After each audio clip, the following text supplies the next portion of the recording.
அது குளிர்காலம். காலையில 6 மணி ஆகும்போதே வெளிய புகை மூட்டமா இருந்துச்சு. ராகவையா அந்த குளிருக்கு நடுங்கிக்கிட்டு பேப்பருக்காக காத்துக்கிட்டு இருந்தாரு. ராகவையா பொண்டாட்டி பேரு காந்தம்மா. வீட்ல பெரிய பையன் மருமக அருண், காஞ்சனா, சின்ன பையனான ஆனந்த், த்ரிஷா, அது கூட பொண்ணான ஸ்வப்னா இருந்தா. அப்பப்பா, என்ன காஞ்சனா, குளிரு ரொம்ப அதிகமா இருக்கு. பல்லெல்லாம் கடகடன்னு குளிருக்கு உதறுது. பேப்பர்காரன் பார்த்தா இன்னும் வரல. எனக்கு கொஞ்சம் காப்பியாவது சுட சுட கிடைச்சா குளிருக்கு ரொம்ப நல்லா இருக்கும். ஆமாங்க, எனக்கு கூட இந்த குளிருக்கு சுட சுட காஃபி குடிக்கணும் போலதான் இருக்கு. வயசா இருக்குன்னு இந்த மாதிரி குளிர்காலம் வந்தாதான் நம்மளுக்கே தெரியுது. இருங்க, மருமகளை கூப்பிடுறேன். என்னம்மா மருமகளே காஞ்சனா. மாமியார் காந்தம்மா கூப்பிட்ட உடனே பின்னாடி இருந்து காஞ்சனா கையில பாலை எடுத்துக்கிட்டு அவளுக்கு குளிரே இல்லாத மாதிரி சாதாரணமா ஒரு காட்டன் புடவைய கட்டிக்கிட்டு எதிர்ல வந்தா. அத்தை வரத்த, இதோ வந்துட்டேன். பாவத்தை, குளிருக்கு மாடு கூட ரொம்ப உதறிக்கிட்டே இருக்கு. அதுக்குதான் ஒரு சாக்கு எடுத்து மேல போட்டுட்டு வந்தேன். அம்மா காஞ்சனா, இவ்வளோ குளிருக்கு வெளிய வந்து பாலு கறந்துட்டு எங்களுக்காக காஃபி போட வந்தியாமா? உன்னோட பொறுமையே பொறுமமா. ஐயோ என்ன மாமா, இந்த காலத்துல குளிரெல்லாம் இப்படிதான் மாமா இருக்குது. குளிருன்னு பயந்துகிட்டு வீட்டுக்குள்ளே உக்காந்து இருந்தா வேலையாகுமா? நான் வெளிய குளிருக்கு அடுப்பு பத்த வச்சிருக்கேன். அந்த புகை வாசனை தான் எப்படி வருது பாருங்க. நெருப்பு போட்டதுனாலதான் எனக்கு குளிர்ல. ஆமா ஆமா, புகை வாசனை பயங்கரமா தான் வருது. ஆமா, சின்ன மருமக த்ரிஷா இன்னும் எந்திருக்கலையா? காலையில எந்திரிச்சு அவளை கோலம் போட சொன்னேனே. அத்தை, த்ரிஷா எந்திரிச்சாச்சு.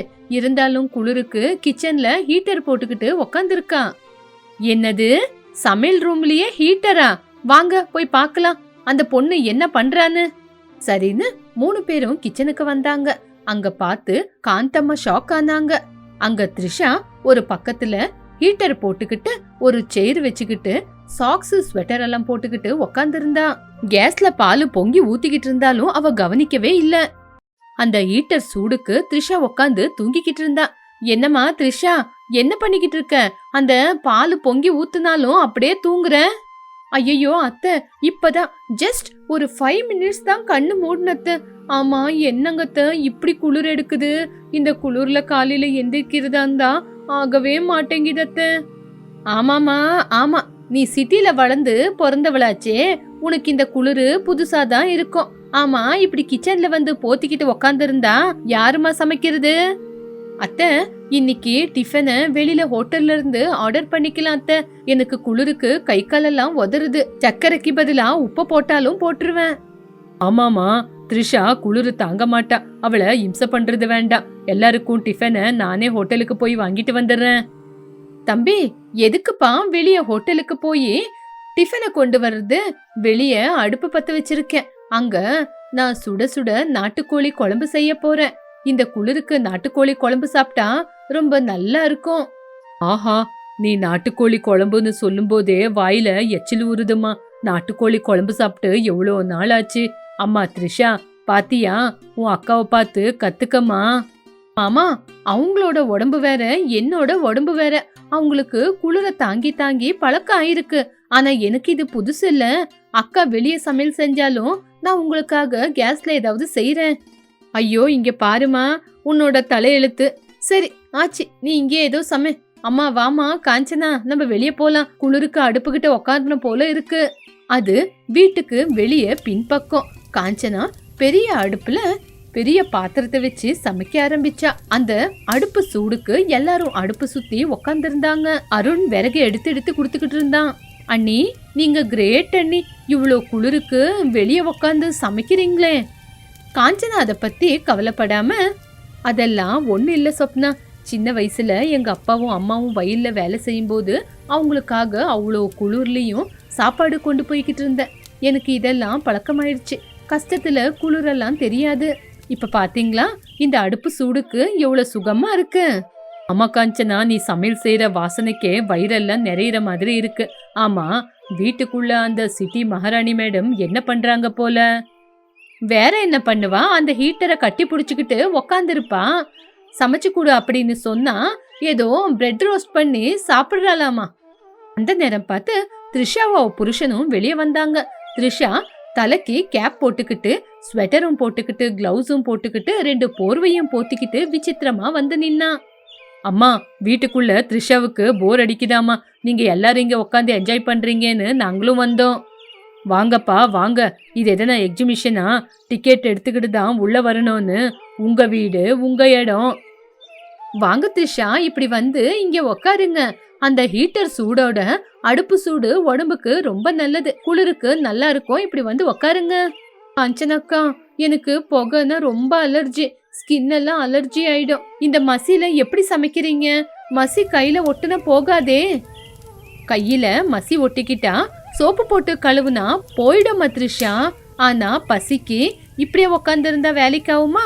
மாமாவுக்கு இந்த குளிருக்கு சுட சுட சமைச்சு கொடுத்தாதான் அவரு உடம்புக்கும் நல்லது. நீ உள்ள ஒத்தையில கேஸ் கிட்ட நின்னுகிட்டு இருந்தா உனக்கு கால் வலி தான் வரும். இங்க எல்லாரும் இருக்கிறோம்ல, இங்க உக்காந்து இருந்தா நல்லா இருக்கும்.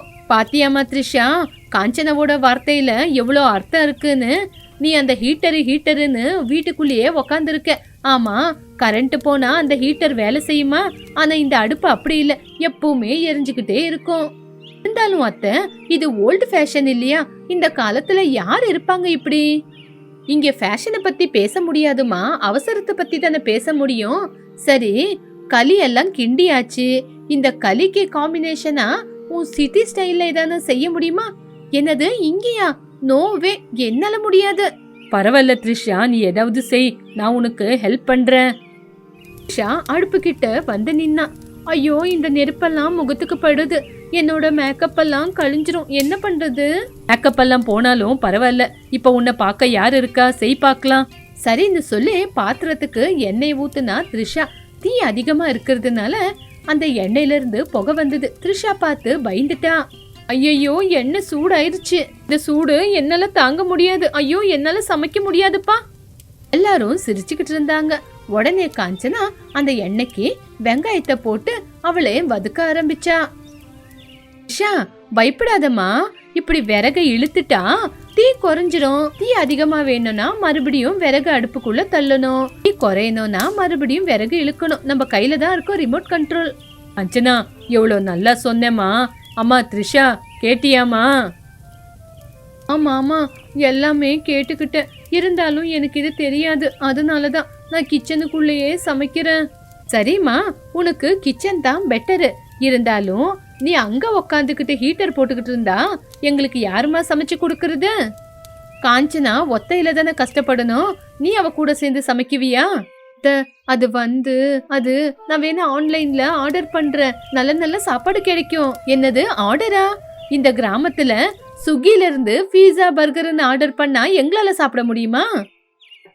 கவலைப்படாதீங்க, நான் இருக்கிறேன்ல. நாளையில இருந்து த்ரிஷா எனக்கு ஹெல்ப் பண்ணா நானே செஞ்சு கொடுக்கறேன். அது கூட காய்கறி எல்லாம் கட் பண்ணி கொடுத்தா போதும். ஹாலிலே உக்காந்துக்கிட்டு பெட்ஷீட்டை போத்திக்கிட்டே செஞ்சு கொடுக்கட்டும், எனக்கு எந்த பிரச்சனையும் இல்ல. அண்ணி, உங்களோட இது எவ்வளவு நல்ல மனசு. த்ரிஷா அண்ணி வேலை செய்யலனாலும் நீங்களே முன்னாடி வந்து வேலை செய்றீங்க. அப்பனா, என்னால வேலை எல்லாம் செய்ய முடியாதுன்னு சொல்லல. இருந்தாலும் எனக்கு குளிர் அதிகம் இல்ல, இந்த குளிர்ல வேலை செஞ்சு எனக்கு பழக்கம் இல்ல. சரி, நாளையில இருந்து நானும் வேலை செய்யறேன். ஹீட்டரை பக்கத்துல வச்சுக்கிட்டு வேலை செய்யறேன். மறுநாள் சங்கராந்தி பண்டிகை கொண்டாடுற நாட்களும் வந்துருச்சு. குளிர் இன்னும் அதிகமாயிடுச்சு. அஞ்சனா காலையில சீக்கிரமா எந்திரிச்சு தலைக்கு குளிச்சுட்டு வந்து வீட்டுக்கு முன்னாடி பெரிய கோலத்தையே போட்டா. கோலம் பார்க்க ரொம்ப அழகா இருந்துச்சு. ஆனா த்ரிஷா காலையில 8 மணிக்கு எந்திரிச்சு ஸ்கார்ஃப் கம்பளி எல்லாம் போத்திக்கிட்டு வெளியே வந்தா. Good morning all. என்ன வீடெல்லாம் பண்டிகை மாதிரி இருக்கு? உண்மையிலேயே பண்டிகை தான். காஞ்சனா காலையில சீக்கிரமா எந்திரிச்சு இதெல்லாம் செஞ்சா. நீ எந்திரிக்காங்கட்டியும் பாதி வேலை முடிஞ்சது. த்ரிஷா சமையலறைக்குள்ள போனா. அங்க காஞ்சனா அதிரசம் முறுக்கு அப்படின்னு எல்லாத்தையும் செஞ்சுக்கிட்டு இருந்தா. அக்கா, இந்த குளிர்லயும் நீங்க இவ்ளோ வேலை செய்றீங்களா? கிரேட்கா, நான் உங்களுக்கு உதவி செய்யலான்னு தான் வந்தேன். த்ரிஷா, பரவாயில்ல, நான் செய்றேன். நீ வேணா பலகாரத்தை திருப்பி போடு. பாத்துக்கோ, எண்ணெய் வேற சூடா இருக்கு, உஷாரு. அக்கா, ரொம்ப சூடா இருக்குமே. ஏமா த்ரிஷா, வீட்ல சூடும் ஆகாது, உனக்கு குளிரும் ஆகாது. என்னதான் செய்ய போற? சரி, அந்த பாத்திரத்தையாவது கழுவு. அத்தை, செய்யறங்க அத்தை. ஏன் அத்தை என்னை எப்ப பார்த்தாலும் திட்டிக்கிட்டே இருக்கீங்க? சரி, நான் ஒத்துக்கிறேன். காஞ்சனக்கா செய்யற மாதிரி என்னால வேலை செய்ய முடியாது. காஞ்சனக்கா ஸ்ட்ராங், நான் ரொம்ப சென்சிட்டிவ். அத்தை, த்ரிஷாவை திட்டாதீங்க அத்தை. அவ வளர்ந்த இடம் வேற, நான் வளர்ந்த இடம் வேற. நம்ம ஊர்ல குளிர் அதிகம். அவதான் செய்யறால, போக போக கத்துக்குவா. த்ரிஷா, நீ போய் பாயசத்துக்கு சேமியா போடு, அது ஈஸியான வேலை தானே. சரின்னு சொல்லி பாயசத்துக்கு சேமியாவை வேக போட அடுப்பு கிட்ட போனா த்ரிஷா. ஆனா ஜன்னல் திறந்து இருந்ததுனால கேஸ் ஆஃப் ஆயிடுச்சு. கேஸ் பத்த வைக்க தெரியாம கஷ்டப்பட்டுக்கிட்டு இருந்தா. அத பார்த்த காஞ்சன போய் கேஸ பத்த வச்சா. தேங்க்ஸ்க்கா, நீங்க மட்டும் இல்லன்னா இந்த வீட்ல எல்லாரும் பசியில தான் இருக்கணும். த்ரிஷா, எல்லாருக்கும் எல்லா வேலையும் தெரியாது. நீ கம்ப்யூட்டர்ல நல்லா வேலை செய்வ, ஆனா எனக்கு தெரியாது. நான் நல்லா சமையல் செய்வேன். நம்ம எல்லாரும் சேர்ந்து இருந்தாதான் நல்லது. இது மத்தியானம் சாப்பாடு நேரம். எல்லாரும் வெளியே உக்காந்துக்கிட்டு சாப்பிட்டுக்கிட்டு இருந்தாங்க. காஞ்சனா செஞ்ச முறுக்கு அதிரசம் எல்லாத்தையும் எடுத்து வச்சா. நாட்டுக்கோழி குழம்பும் வச்சா. த்ரிஷா வெறும் தண்ணியை தான் எடுத்து வச்சா. ஆஹா, காஞ்சனாவோட சமையல் எவ்வளோ ருசியா இருக்கு பாத்தியா? அதிரசம்லாம் எவ்வளோ மெதுவா இருக்குன்னு. அந்தம்மா பாத்தியா, நம்மளுக்கு இந்த மாதிரி மருமக கிடைச்சது நம்ம செஞ்ச புண்ணியம். காஞ்சனா ரொம்ப நல்ல பொண்ணுங்க. எவ்வளோ வேலையை சொன்னாலும் செய்ய மாட்டேன்னு சொல்ல மாட்டா. பாருங்க, குளிர்லயும் எப்படி வேலை செய்யறா. அப்பா, த்ரிஷா குறைஞ்சது பிளேட்டாவது எடுத்துட்டு வந்து குடுக்கறா இல்ல? த்ரிஷா கூட ரொம்ப நல்ல பொண்ணுதான்டா. இருந்தாலும் இந்த குளிர்ல அவளால வேலை செய்ய முடியல. ஆனா ஒண்ணு மட்டும் உண்மை, எதிர்காலத்துல சிட்டி பொண்ணுங்களுக்கு இந்த கிராமத்துல வேலை செய்ய முடியாது. கிராமத்து பொண்ணுங்க தான் செய்ய முடியும். என்ன சொல்ற த்ரிஷா? மாமா, நீங்க சொல்றது என்னவோ உண்மைதான் மாமா. சிட்டில ஏசில உக்காந்துக்கிட்டு வேலை செய்யறது ரொம்ப ஈஸி. ஆனா இந்த மாதிரி கிராமத்துல இருந்து வேலை செய்யறது ரொம்ப கஷ்டம். அக்காவை பார்த்தா எனக்கு கர்வமா இருக்கு. நானும் நிதானமா கத்துக்கிறேன்.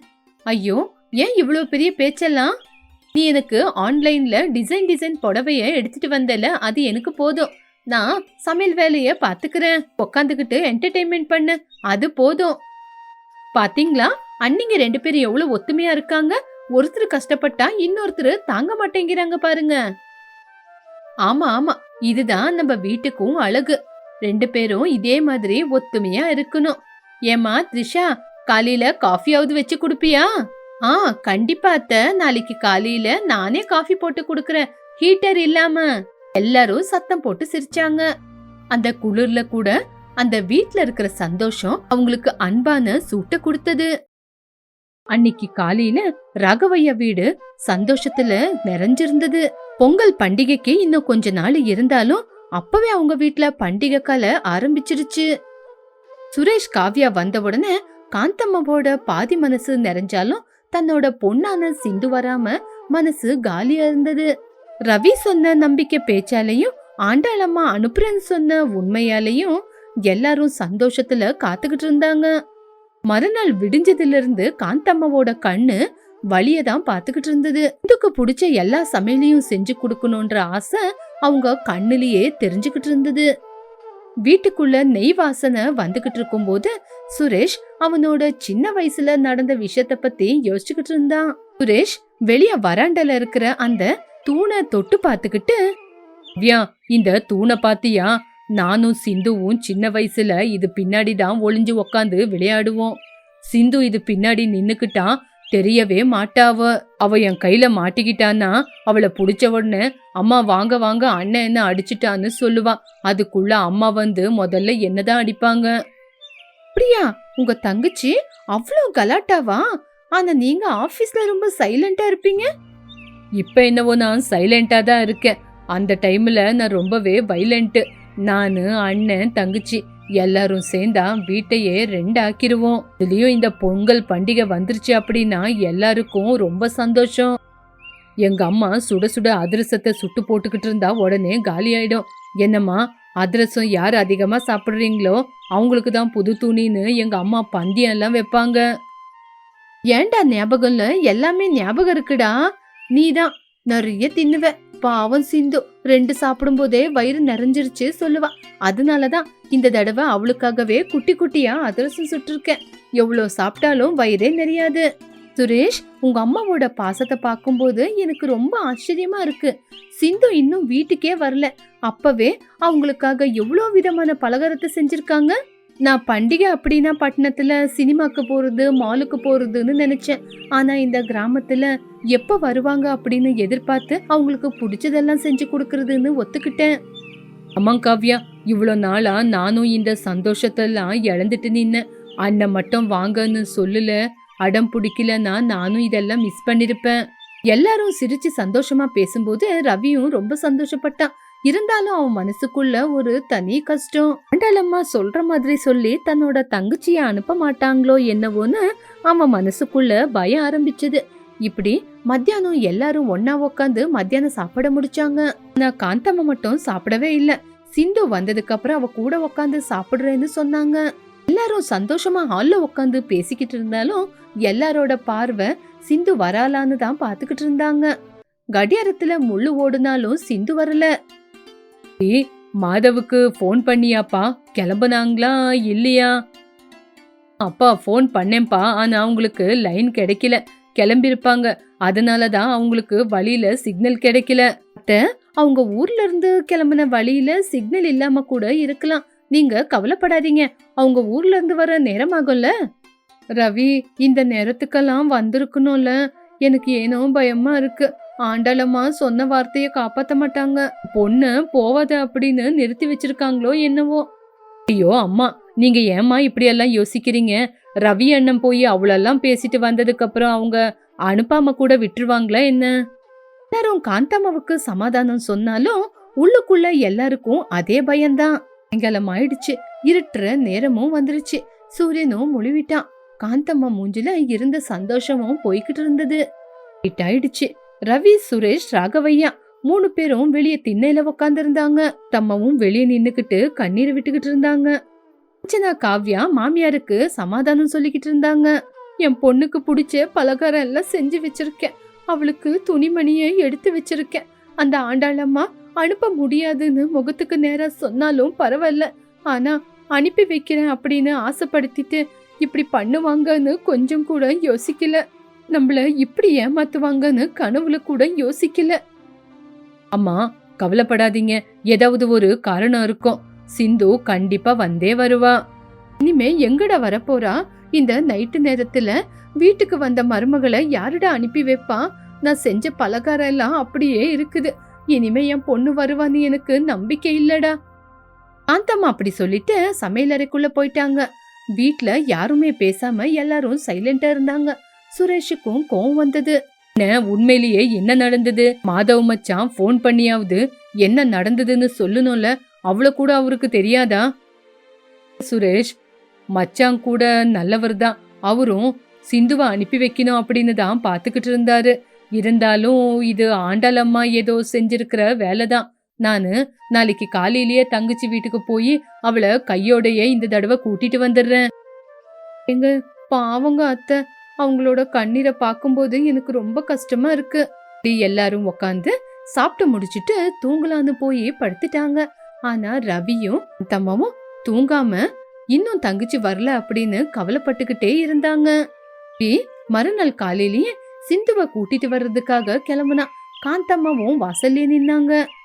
கவலைப்படாதீங்க, நான் போய் மத்தியானத்துக்குள்ள சிந்துவை கூட்டிட்டு வந்துடுறேன், நீங்க காத்துக்கிட்டு இருங்க. சரிப்பா, நீ போய் ஆண்டாளம்மா அனுப்பலன்னா சரி, இதுதான் நம்ம கர்மம்னு நான் சும்மா ஆயிடுறேன். அதுக்குன்னு அங்க போய் எந்த பிரச்சனையும் பண்ணாதப்பா. சிந்துவை கூட்டிட்டு வரலாம் அப்படின்னு கிளம்பும் போது மாதவ், சிந்து 2 பேரும் கேட்டுக்குள்ள வந்துகிட்டு இருந்தாங்க. அம்மா, சிந்து வந்துட்டா பாருங்க. இந்த வார்த்தையை கேட்ட உடனே காந்தம்மா கேட்டுக்கிட்ட ஓடி வந்தாங்க. சிந்துவை பார்த்து சந்தோஷத்துல ஆனந்த கண்ணீரை விட்டாங்க. அம்மா அப்படின்னு பாசமா வந்து அம்மாவை கட்டி பிடிச்சுக்கிட்டா. வந்துட்டியாடா, வாமா. நேத்து முழுக்க நீ வருவேன்னு உனக்காக காத்துக்கிட்டே இருந்தேன். நான் அழுதுகிட்டே இருந்தேன் தெரியுமா? வரேன்னு எங்களை ஏமாத்திட்டேன்னு நான் ரொம்பவே கவலைப்பட்டுக்கிட்டு இருந்தேன். அத்தை, எங்களை மன்னிச்சிடுங்க.